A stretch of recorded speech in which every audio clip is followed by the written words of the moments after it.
ನಿಮ್ಮ ಪ್ರಕಾರ ಕರ್ಮ ಎಂದರೇನು? There is a 2 bank balance. Okay, 2 bank balance.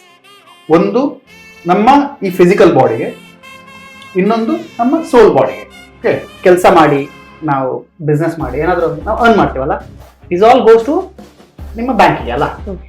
ಈ ಬ್ಯಾಂಕ್ ಬ್ಯಾಲೆನ್ಸ್ ನಿಮ್ಮ ಈ ಬಾಡಿ ಇರುವವರೆಗೆ ಮಾತ್ರ.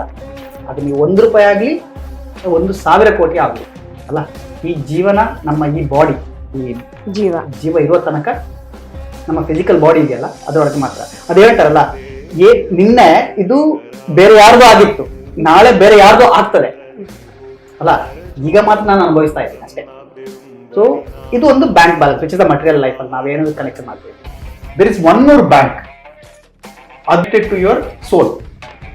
ಅದು ನಿಮ್ಮ ಸೋಲ್ ಎಲ್ಲಿ ಹೋಗ್ತದಲ್ಲ ಆ ಬ್ಯಾಂಕ್ ಬ್ಯಾಲೆನ್ಸ್ ಕೂಡ ಒಟ್ಟಿಗೆ ಹೋಗ್ತದೆ. ಈ ಬ್ಯಾಂಕ್ ಬ್ಯಾಲೆನ್ಸ್ ಕೊಂಡೋಗ್ಲಿಕ್ಕೆ ಆಗೋದಿಲ್ಲ ನಿಮಗೆ. ಸೊ ದಟ್ಸ್ ಕರ್ಮ. ಅದೊಂದು ಕರ್ಮವನ್ನು ಅನುಭವಿಸ್ತಾ ಇದ್ದಾನೆ. ಸೊ ಎಕ್ಸಾಕ್ಟ್ಲಿ ನಮ್ಗೆ ನಮ್ಮ ಪೂರ್ವ ಜನ್ಮದಲ್ಲಿ ಮಾಡಿದ್ದು ಏನಾದ್ರೂ ಒಂದು, ಅದು ಒಳ್ಳೇದಾಗ್ಲಿ ಕೆಟ್ಟದಾಗ್ಲಿ, ಅದು ಬಾಕಿ ಇದ್ರೆ ಈ ಹ್ಯಾಸ್ ಟು ಕಂಪ್ಲೀಟ್ ನಮ್ಮ ಈ ಜನ್ಮದಲ್ಲಿ ನಮಗೆ ಕಂಪ್ಲೀಟ್ ಮಾಡೋದು. ಸೊ ಕೆಲವ್ರದ್ದು ಅದಕ್ಕೆ ಇಂಗ್ಲಿಷಲ್ಲಿ ಕಾರ್ಮಿಕ್ ಬಾಂಡೇಜ್ ಅಂತ ಹೇಳ್ತಾರೆ.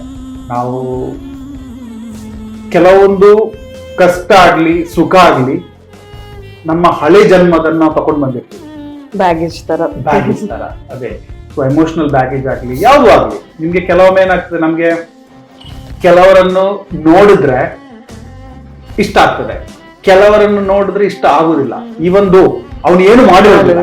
ಸೊ ಅದ್ರ ಏನಾದ್ರೂ ಒಂದು ಕಾರ್ಮಿಕ್ ಬಾಂಡೇಜ್ ಇರುತ್ತೆ ಅವನ ಜೊತೆ. ನಮ್ಮ ಲೈಫಲ್ಲಿ ಕೆಲವರು ಬಂದು ಹೋಗ್ತಾರೆ, ಅದು 1 ದಿವಸ ಆಗ್ಲಿ 1 ತಿಂಗಳಾಗ್ಲಿ 1 ವರ್ಷ 10 ವರ್ಷ ಏನೂ ಆಗ್ಲಿ. ಯಾಕಂತೇಳಿದ್ರೆ ಅವ್ರು ಬಂದು ಅವರ ಒಂದು ಪಾರ್ಟ್ ನಿಮ್ಮ ಲೈಫ್ ಅಲ್ಲಿ ಅದು ಫಿನಿಶ್ ಮಾಡಿ ಇದ್ದಂತೆ ಇದ್ವು. ಅದು ಆಗ್ಬೇಕು ಅಂತಿದ್ರೆ ಆಗ್ತದೆ.